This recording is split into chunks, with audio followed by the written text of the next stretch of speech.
Welcome everybody to my podcast, Big Little Small Talk. I'm Megan O'Hara-Sullivan and I love to talk, but I also love to listen. If you're new here, welcome. Thanks for joining me today. I hope you enjoy the episode. Good morning, listeners. My name is Megan O'Hara-Sullivan and you're on Big Little Small Talk. Today, we're talking to an entrepreneur. We don't often get to talk to an entrepreneur, but her name is Karen Smythe. She is the owner-director of The Vibrant Edge, which is a training, coaching and development company. And she's also got a huge involvement with another company called Speak Up for Sport. Welcome, Karen Smythe. Thank you so much, Megan, and it's great to be with you today. Now, I want to start where I first met you, Karen, and that is at a Sports Darling Downs function. I want you to tell the story of Sports Darling Downs because it's a pretty amazing organisation here in Toowoomba. It certainly is, Megan, and it's been going for, a long time yet. 20-odd years now, Sports Darling Downs has been going, and it's there to help and assist young athletes in their journey to achieve success in their chosen sport. Where I fit into Sports Darling Downs is probably about 17 years ago. Mick Smith approached me, the president of Sports Darling Downs, and he approached me to look at putting together a course for young athletes. Initially, it was media interviews and public speaking. So together with James O'Shea did the media interviews, and I obviously did the public speaking part of it. And it was a way to help young athletes in their quest to publicly media interview or be interviewed well when they receive their award at the breakfast, and to be able to put together a simple thank you speech to look at thanking the sponsors, I guess, for their help in their sporting career. And so I've developed a bit further than that. I now cover how to get sponsorship and also how to manage their social media. Yeah. That's where it came about, Megan. Yeah, well, I do want to talk about Speak Up for Sport, and I want to talk a lot about it. It seemed like the right time for us to speak because the Olympics are just finishing up. I think today is the last day of the Paris 2024 Olympics, and it seemed the right time for me to speak to you. But I'll just go back to Sports Darling Downs because I just think it's incredible. There's this not-for-profit, volunteer-run organisation in Toowoomba that approaches sponsors, gets a financial, either a sponsorship or a donation, and gives it to these up-and-coming athletes who just sort of ease the burden to success. It's an incredible organisation, and I don't think it gets the sort of recognition that it deserves here because, people who are running their kids to sport every weekend down to Brisbane and further afield. So congratulations, Karen. It's just amazing. I think it is too as well, because without that support and sponsorship, some athletes aren't able to do what they'd love to do. And I know that often by athletes who come to speak up the sport term it as the fake of mum and dad, and it is. So with the generous support of the sponsors that Sports Darling Downs has, and I think they have as many as 35 to 40 odd sponsors at the moment. I just don't know the exact number. It's really important that sponsorship that local businesses have provided to the athletes. And some of them, they wouldn't be able to do what they do without that sponsorship and that support. And it's amazing what that sponsorship. So a young athlete who receives a development award might actually get, say, $300. Now that will probably cover registration to an event, petrol to get there, perhaps accommodation while they're their event away from Toowoomba. And I think that's important for the athletes. And to be honest, I don't know too many organisations who do that around Australia. So it's amazing the work that Sports Darling Downs does do, and a credit to their committee. Oh, yeah, for sure.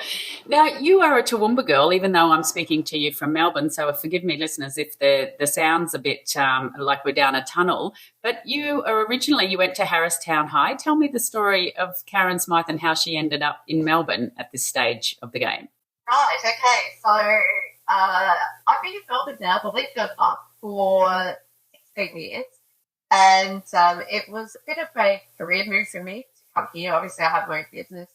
And it was a move for me. The rest of my life, I'd spent at Warreba, that's where I lived, and a couple of years at Pampers, which is out there when married. And effectively, for me, it was quite a change. I'm moving to Melbourne. For me, it was better work-wise, lots more opportunities, and I've had opportunities to train young athletes here as well, and also the opportunity to still train athletes online. So since COVID, obviously still been doing that, and it's given me opportunities to do a lot more things. So I guess I started out in training probably about 35 years ago now. Karen, can I just interrupt you there? When you say you're training, are you talking media training or are you talking sports training? So when I talk about training that I do in my business, so Speak Up for Sport is something that I love to do, and it's those 4 topics that I was talking about. So in my business, I do a lot of training, say leadership training. I might do communication skills, time management. So I do things like that. It could be the corporate sector, maybe not-profit, maybe government sector, so all sorts of different types of training. And so I still have my clients that I had in Toowoomba, so I'm back on a regular basis to work with them. And, of course, these days you can do a lot of work away from, you don't have to be in the city itself to do the training. You can do it from afar. And that's been my experience as well. So tell me, what were Mum and Dad doing? Were they farming at Pampas and at Wairema? So at Warrema, definitely my parents lived there and still live there. And they actually dairy farmers, or were dairy farmers at that stage. My brother took over the farm from them, and now he's doing beef cattle and he does hay as well too. So the family's still on the farm. Yeah, and you went to Harristown High, and what did you do? How did you get into this field of work?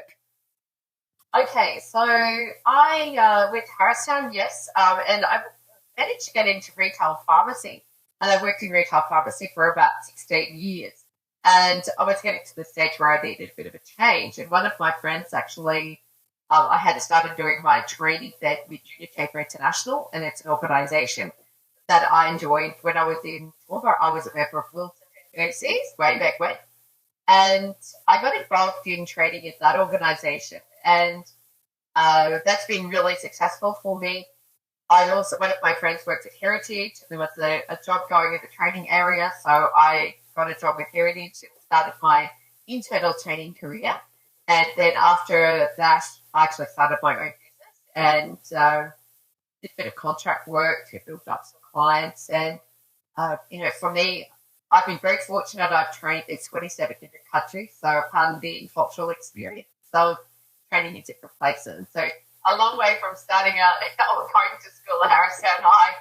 Yeah, that's a fabulous story. And it reminds me, I have some friends who are air hostesses, for want of a better word, and they always say when they were flying, so when I used to think that they were flying the plane, and when you say you were training, I think that you're training the athletes. So I'll just get my head around that, and I'll be I'll be in the right space. So tell me, when you won that JC award and you won the bronze in 2018 for Outstanding Independent Associate, did you hold it aloft like you'd won a gold medal? Tell me that, or a bronze medal? Oh, well, that would be great. I do think it's certainly not in the sporting area, but I actually do a profiling tool called Genetics, and with Genetics Asia, who I connect to, they find awards at the end of each year. So that particular one that you're reading about in my profile, that was actually as being an associate as part of Asia, and that was linked to how much work we were doing, and I guess feedback we get from our training. And so from my perspective, what I want, it doesn't matter who I'm training, is that I give them some takeaways from that training that they can use straight away. So whether it's the young athlete on one hand who's doing public speaking with me, or if it's not me, doing media interviews with me, if I'm working with a different athlete, or if it's their social media, or if it's their, let's call it, getting sponsorship. Or on the other hand, if it's someone in the corporate field or non-profit field, I want them to come away with an outcome and something that can work for them. I did read about emergenetics. Can you tell me what it means? I thought it must have been something to do with energy, but I don't think that it's the right end of the stick, is it? No. So epigenetics is a profiling tool that looks at our preferences in thinking and behaviour. So it focuses on 4 thinking preferences as 3 behaviours. And so we actually use that type of thing in the workplace, or a profile tool in the workplace, to help people understand each other better, know their strengths, what they bring to the team, how they can communicate with someone who is different to them. And I find that interesting because I find people fascinating. Yeah, you and me both. So how does it vary from, say, the Myers-Briggs type testing? Usually what will happen is different profiles measure different things. I like epigenetics because it's easy to see. It's more primary colours that measure the thinking attributes, and that there are 3 behaviours. And so I like it. It's one of the, so I know for use a number of profiling tools as well. And that's just, I guess, one of my favourites. And it comes with an app that you can put someone else, compare someone else's profile to yours, and work out how you can. Yeah.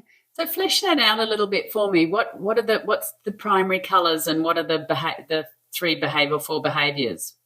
Okay, all right. So here we go. The blue primary colour in epigenetics is about analytical thinking, and it's about research, facts, data, and we have to process mental thinking.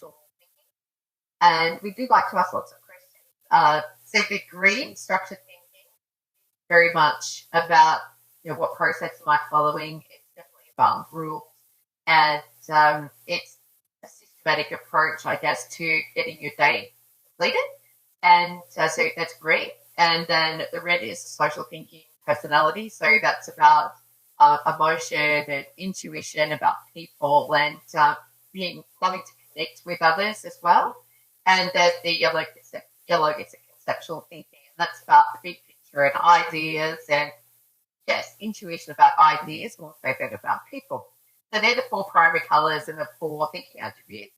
So the behaviours, one is expressiveness, and so sometimes I might be the quiet person, and sometimes I might be that person who loves to be with people.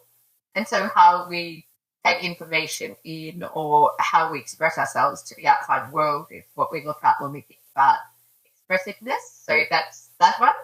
And they're all purple in colour, just different shades of purple.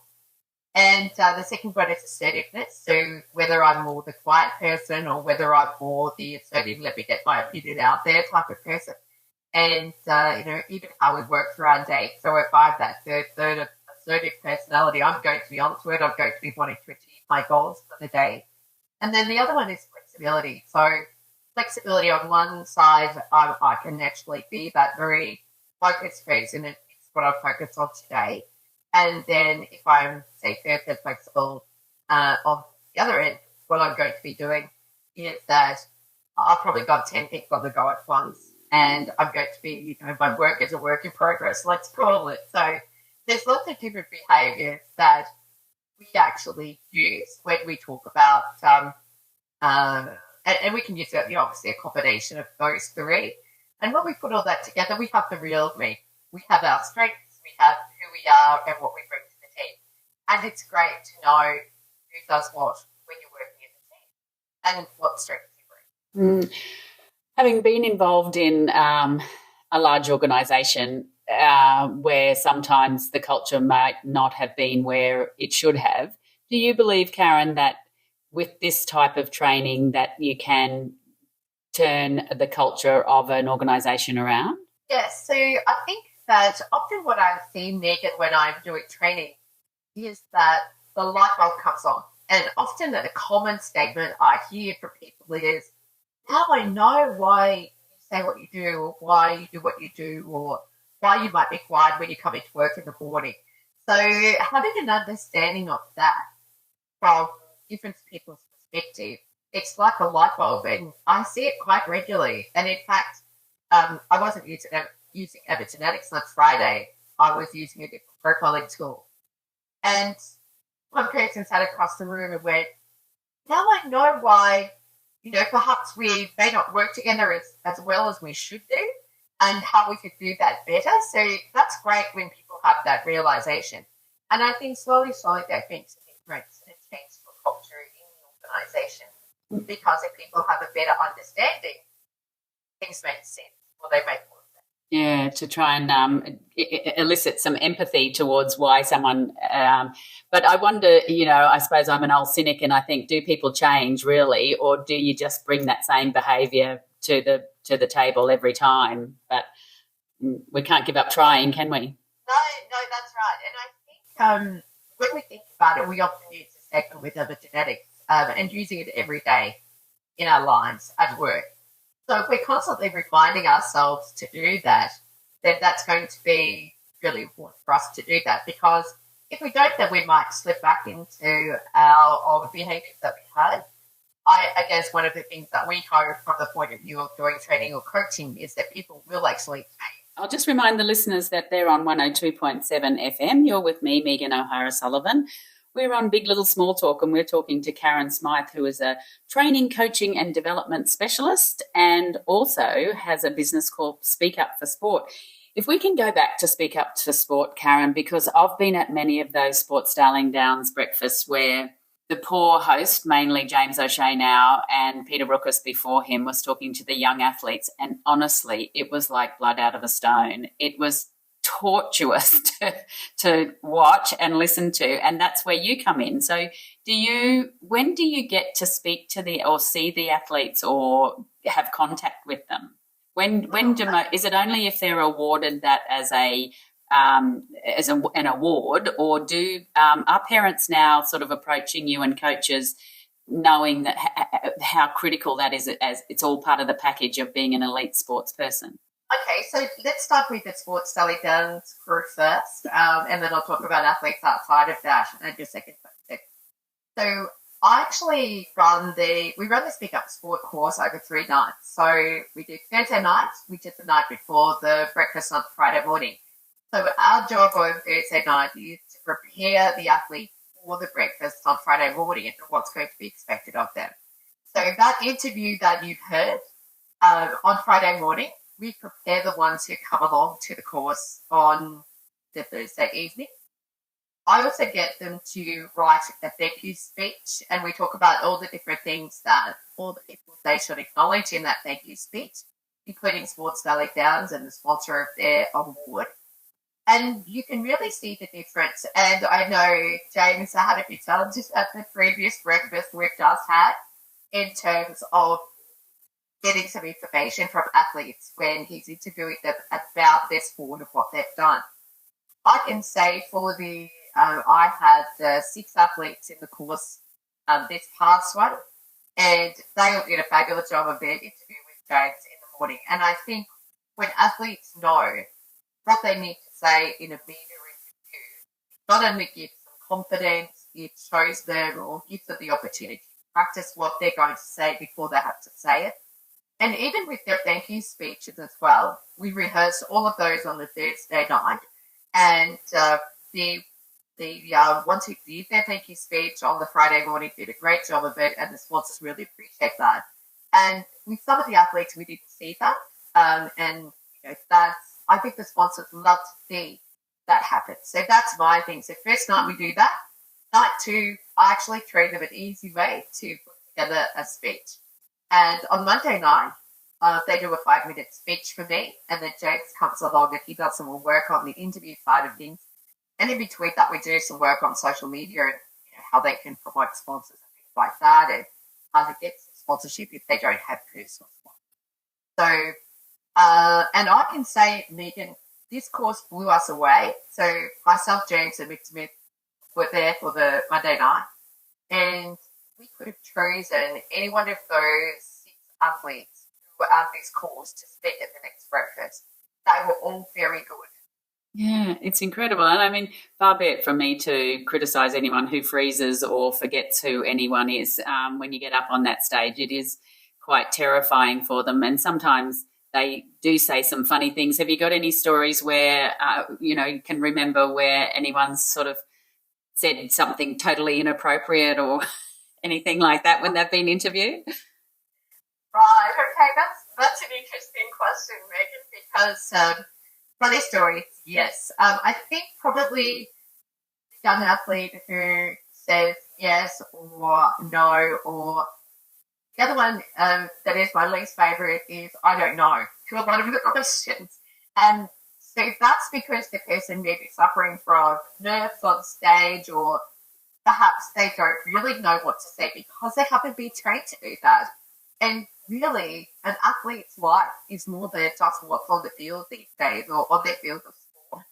We can think about anything, any sport really. Same thing. Off the field, their skills are just as important to them. And from our perspective, what we want to be able to do is train them when they're at that junior level. So, and just looking at age-wise, the youngest I've trained was 8, and the oldest 65. All right. What was a 65-year-old sport? Lawn bowls. And she was the Queensland champion at the time that she was given that award, and that was quite a few years ago now. We've trained many athletes from lots of different sports, including rodeo riding, back and twirling. We see lots of new sports as well too. Sports that you don't know, and still most people are interviewed, so they need to know what to say. Yes, well, hopefully the 65-year-old lady might have had a few more skills than the 8-year-old runner, but it is sometimes, very, as I say, tortuous to listen to them, but what can you expect, I guess? So you mentioned there about teaching the kids about their social media and about getting sponsorship. So give me a little bit of insight into what sort of things you cover there. Okay, so what we do with that side of the training is that we look at things that are happening to them, particularly the Sports Sally Downs athletes, around their breakfast and what's actually happening. So when we talk about social media, it's, okay, we've got these things happening. So what can you do? As an example, with breakfast, we talk about, okay, you get a photograph taken with your sponsor. What can you actually do with that photograph that shows the outside world and potential other sponsors know what you're doing, and how do you be professional with that? So I know that some young athletes particularly have lost their sponsorship because they've sworn on social media, or they've been derogatory to another athlete. And there's many times that I've heard that back from, say, parents or selectors haven't chosen them because their social media isn't professional enough. And I think it's very important for me, and certainly our role within Sally Downs athletes, is that we start them off on the right foot. And a lot of the younger ones don't have their own social media profiles at that stage. Their parents are looking after it for them. So often I'll have parents come along and they'll listen in, and they'll do all of the things that we've been talking about as well. And it's looking for the opportunity where you can promote yourself on social media as an athlete as well. And believe it or not, it does attract sponsors. And I know of one of the athletes that we were training, she was able to pick up sponsorship because her social media was very professional in terms of what she was doing. She was doing the thank yous and all of the things, telling everybody about what was happening in her events and things like that. So that's important too. It's just such a whole new world, isn't it? Like the social media, and then how important it is that it ricochets over into the sponsorship. Have you look? This is your opportunity. I want you to do a bit of name dropping if you can, or if you want to, about some of your people that you've trained that have gone on from here to bigger things, perhaps the Olympics at the moment. That's an easy question, Regan. Yes, because I think Matt came to us. So Matt did become a sport 3 times with us. And the first time he came, he was that typical young athlete. So I was trying to think the other day, was he around 13 or something like that when he first came to pick up sport, maybe even 12. Probably Karen, his mum, will be able to tell you that one. And he came along the first time, and then he came along again because we are towards Sally Downs, and his team like to give them the opportunity to come back if they'd like to do that. And they're growing more in confidence. The third time that Matt came back, which was probably just prior to COVID, he was at that stage where he was starting to really get known internationally. And he was able to add so much to the cause by letting the young athletes know around him what it was like to perform at that level. And so that type of experience is fabulous. And to see him being interviewed now at the Olympics, and it's been great to see him win a bronze medal and get there, which has been great, and to watch and track his progress. Another person who has been to speak up for sport, who was at the Olympics bowl as well. So he actually came along as well. And he was one of the people chosen to speak at the breakfast because he spoke about his home life in Africa. And that was amazing, a different topic than what we normally get for the speakers at the course. And he's done really well as well. Oh, yes, we're very, very proud. And Pat Tiernan, we got to put a plug in for Pat. And what about our girl, Shanae Shizolka? Was she a Speak Up for Sport graduate? She is indeed. This Pat Tiernan, by the way. Sorry I didn't mention Pat's name there, but certainly we've had quite a few members of the Tiernan family and Speak Up for Sport in the past.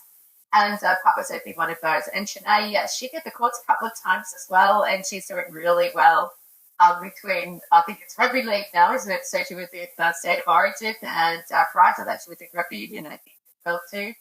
And she was one of those athletes, I think, who was doing many sports when she came along to speak up for sport. And at some point in time, the athlete needs to make a choice as to what it is they're going to focus on. So, yeah, well, it must warm your heart to see them and speaking confidently and beautifully. Of course, Shanae has also been on Big Little Small Talk. One of my first interviews I did was with Shanae, so she was brilliant. She got through the interview probably better than I did. Can you see sometimes, Karen, things like perhaps the hockey player Tom Craig and the incident in Paris at the moment with the going out and buying the cocaine? Like, can you sometimes see, perhaps before that stage, but something going crazy or, it going off the rails, not so much the person, but a media event, and there's a point where you could have stepped in, or what should be happening there? So one of the things that we try, and I'm going to try to focus this more on the junior athletes as well as I answer this question for you, because I think when I ask the young athlete what media disaster has happened in your sport, and as you are aware, excuse me, as you're aware, we train many people from different sports. When I ask them, who did they know that had a media disaster in their sport? Everyone. I could tell you just about everyone can you be a media disaster that's actually happened in their sport. So whether it's rugby league, golf, swimming, you name it, there it'll be. And so I think one of the things that's really important that we do with the young athletes is how do you answer those more difficult questions? So sometimes people are asked questions, negative ones, about other athletes. And one of the things we say to them is, unless you can say something positive, don't bother. Just make no comment or something like that. So you're not getting yourself into a hole or burying yourself in a hole during a media interview as well. And journalists will always want to know, the negative things around the story in a lot of cases, particularly the higher you go, the more that's going to happen for you. So from my perspective, and your other question that you asked about, do I see things happening? From my perspective, because I'm not involved in second sporting organisations themselves, there will be signs, I guess, that those sports will start to see. And I think it's being aware of what those things are and being able to act on things immediately when something like that happens. So from my perspective, I go back to, if I can train the younger athletes on what professionalism means in their sport and stay away from the drug and whatever else it might be, then I like to think that I've done my job. If I can encourage them as a young athlete to know what not to do. Yes, yeah. How much of it, Karen, is, you mentioned it before about the social media and the sponsorship. Do you see the athletes becoming more a brand? They're absolutely a brand. And has that always been the case, or is that more now with social media? I think, yes, definitely with social media, we've had to do that. And a lot of journalists obviously follow athletes on social media. And I've heard one of them say to me in the past, Karen, really, we don't need to be at the games. All we need to do is follow an athlete's social media and we can write a story based on that. And I think that's where I get disappointed as well sometimes, because when I read, say, some of the news stories, I won't go into where I might have read them. And I go, that's not what the athletes said on their social media. So I think what happens is sometimes journalists may read between the lines and they come on with a story, whether it's true or not, it sells whatever they're selling. And I get disappointed sometimes because even with, let's say, celebrities, and you look at what they've said and then you look at what the article, the media article is about that, and you go, that is so different to what the person has said.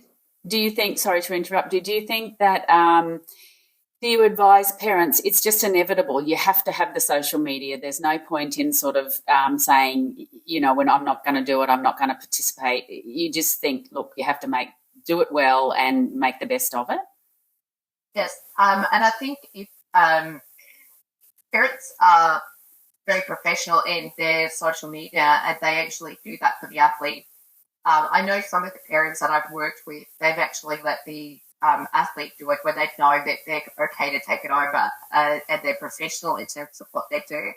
So at the stage when, and obviously that's a parent's decision, so it's not mine. I can only encourage the athletes about being professional and want to say what not to say as well, so that it actually helps them with their social media. And, I see that a little bit. I know about the athletes who've lost sponsorship because of what they've said. And you don't want that to happen to someone young, because then it prevents them from going further in their athletic career. So definitely branding is part of who they are. Yeah, and what a salient thing to focus on. I'm Megan O'Hara-Sullivan. This is Big Little Small Talk. We're talking with Karen Smythe, who runs a program called Speak Up for Sport, and she trains young athletes in public speaking and media interviews and how to handle their social media and how to retain their sponsorship.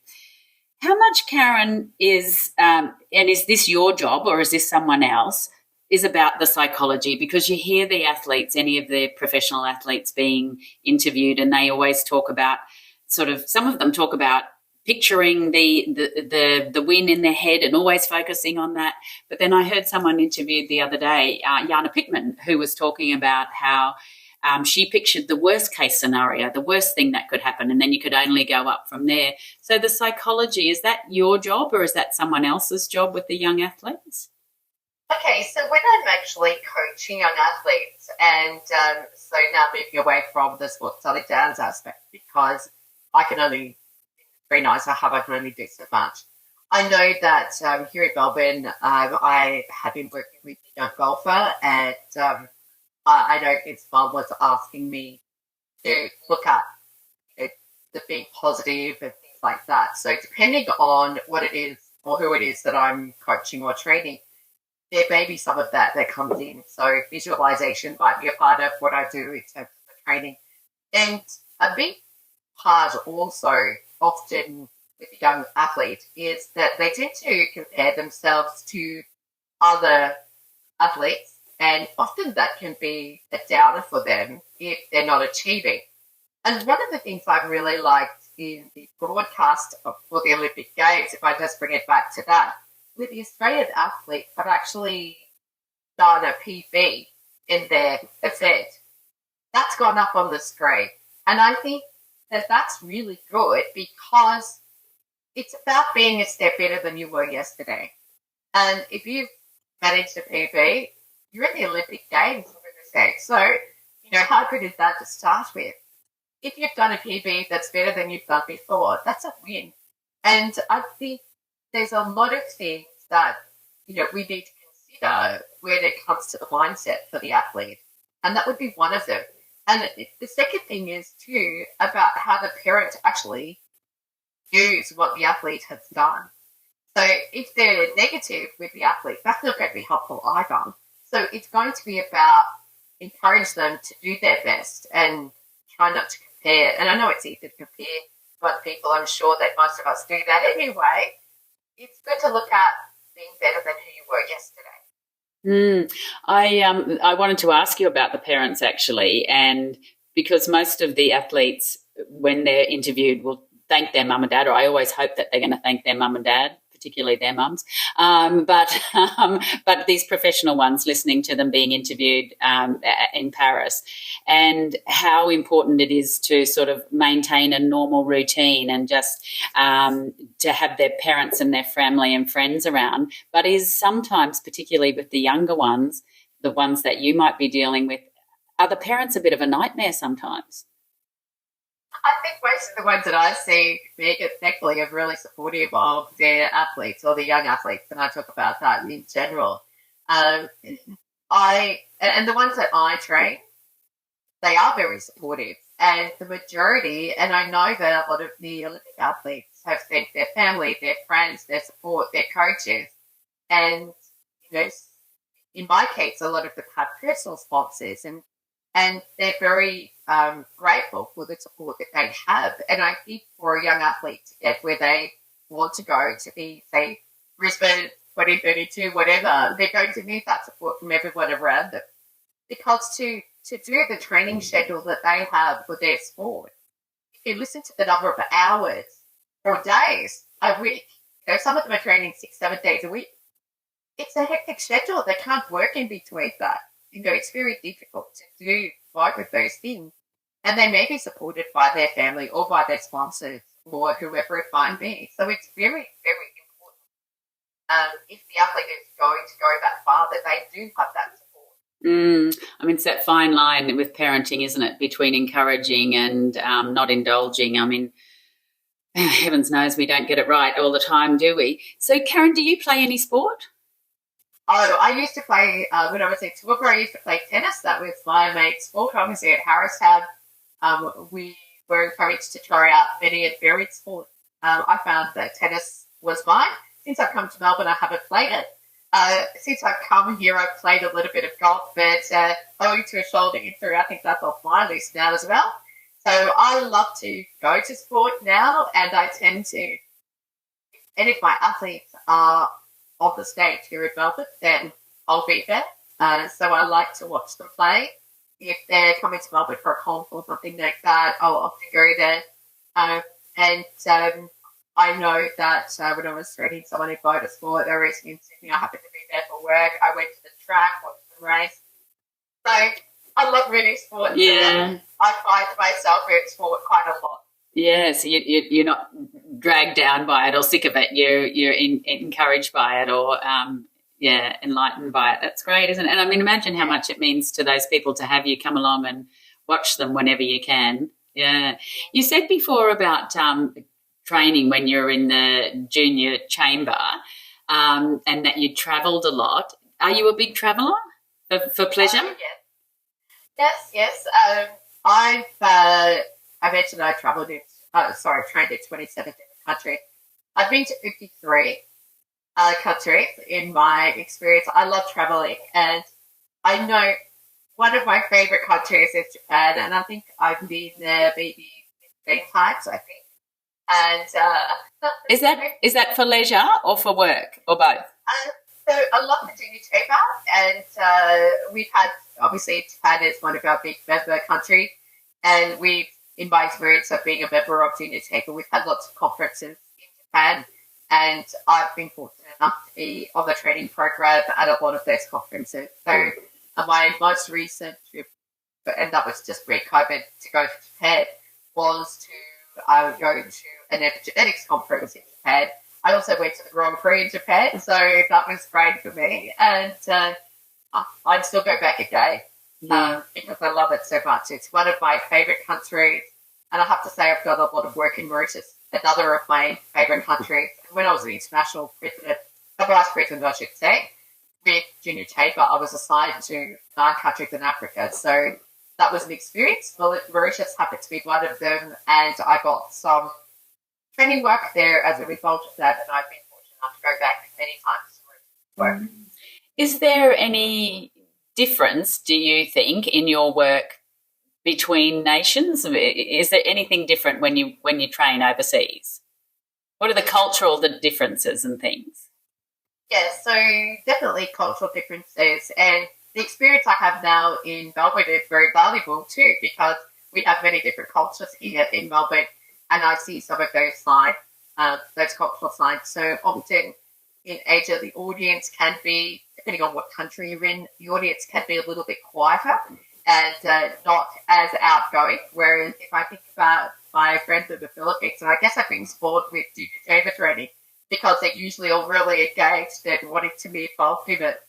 So I think that from my perspective, yes, I do see it also in the business training where it's quite different. And so if I was comparing, say, my participants in Mauritius as an example to perhaps a country in Asia that's quieter, there's quite a bit of difference there. So for me, it's about knowing and understanding what those cultures are before I go there, before I'm training.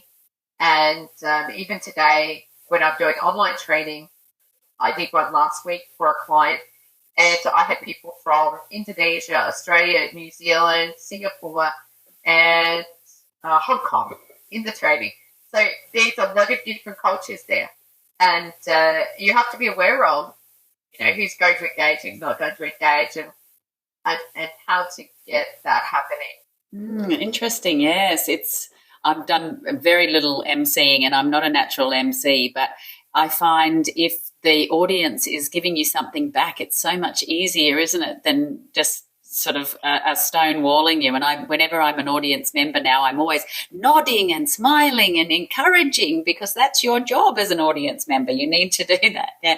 You do a lot of this training, obviously, and coaching and things. So can you remember a time when you might have given someone some bad advice?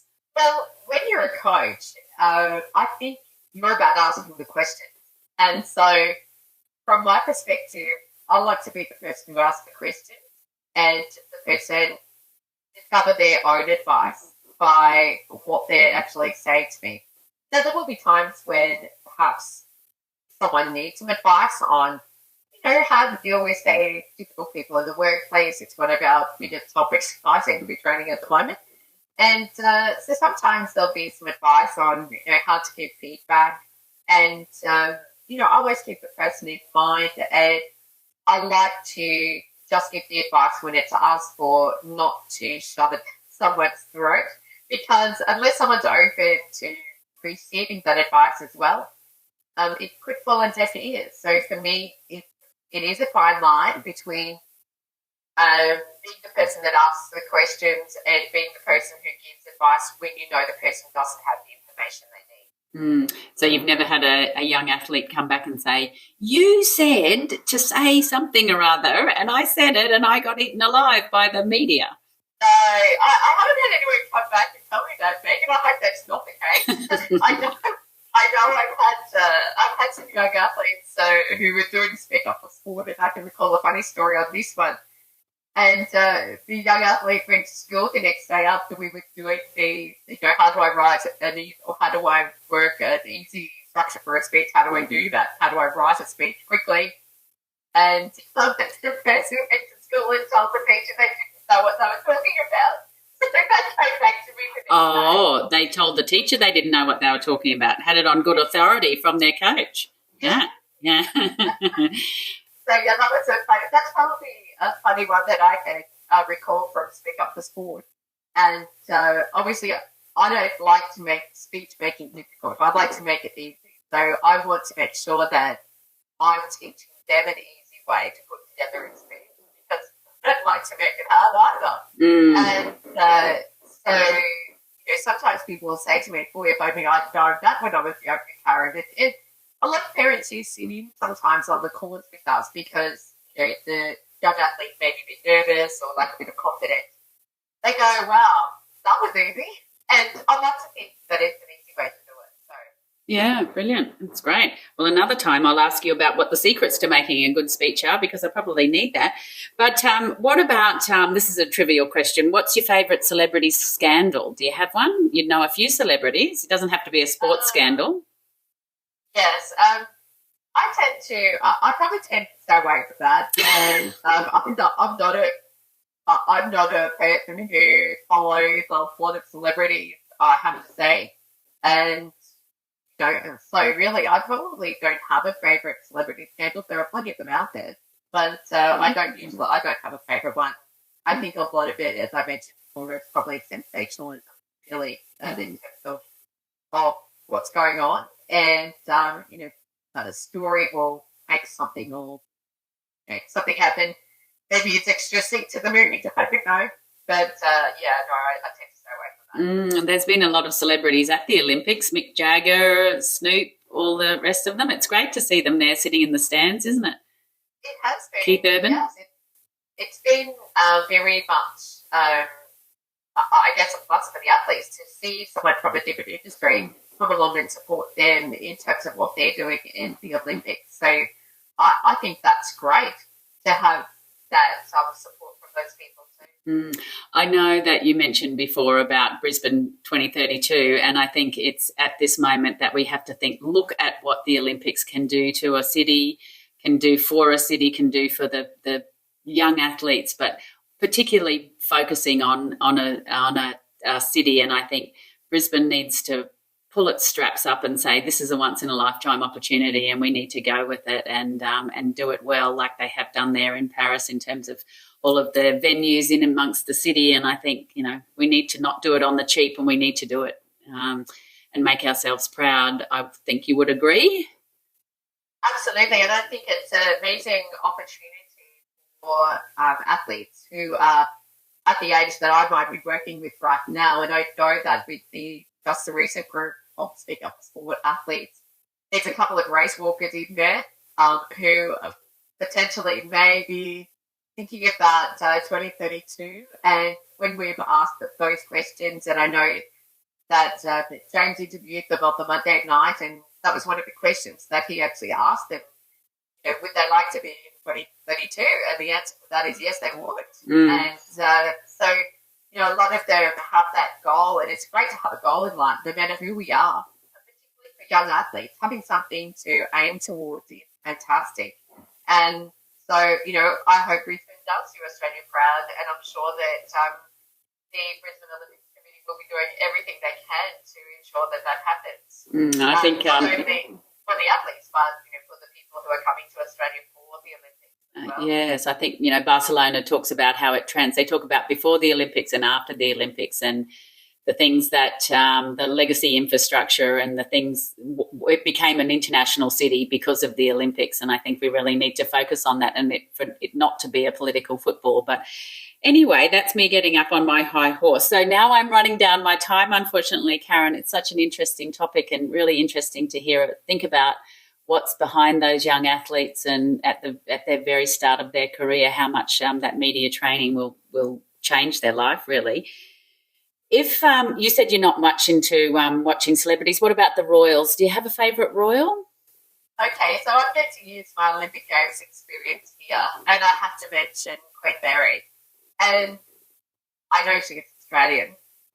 I know that to see her being down in the athletics village with our Australian Olympians, and even being trackside and being able to congratulate them and just speak to them like that, I actually think that that's fabulous. And I guess that combines your question about royalty and your question about athletics or athletes as well. I think both being down to earth is one of those things that it's great to have when you are in the spotlight, is to still be that down to earth person. And I saw that with her in the last 2 weeks. That is brilliant. I hadn't seen anything with her at all. So that's lovely to hear that story, Karen. A perfect answer too. My last question for you is, are you a dancing person? And if this song came on, could it keep you off the dance floor? What's that song? Oh, well, yeah, so I haven't lost the dancing touch. I still love it. And I think probably if I had to think of one, it would be definitely Nutbush City Limits. And I see that even with the younger crowd, when I still go to the Toowoomba National Convention in the role that I have within the organisation at the moment. And I still go there as part of it, and that gets people up on the dance floor all the time. So we recently had a reunion on the Sunshine Coast, and there were still people up on the dance floor, including the younger members. So it was great to see that. Oh, that's so beautiful. You know, it's funny because I was going to preface the question with being a Harristown High girl, you'd like a bit of Nutbush city limits. But, oh, wow. So there you are. So you're going in the right direction when we jump around and things, are you? I'm always seem to be going in the wrong direction. Oh, no, I actually love it. I love dancing. It's one of the things I love music as well. So one of my, I guess, things I like to chill out to. And I think that, definitely dancing is one of those things I love to do. Oh, Karen, you've been such a lovely, positive person to speak to. And, of course, with the work that you do, that is your mantra, I suppose, being positive. But I've loved hearing about the work that you do with Speak Up for Sport and the other work that you do with the Vibrant Edge and your epigenetics. Did I get that right? You did. Okay, so I'll say thank you for being my guest on Big Little Small Talk, and we'll go out to a little bit of Nutbush City Limits. Thank you, Karen. Thanks so much, Megan. Thank you. That's it for this week. Thanks for joining me on Big Little Small Talk. I hope you can make the time to join me next week. If you've enjoyed this episode, please subscribe on your favourite podcast app.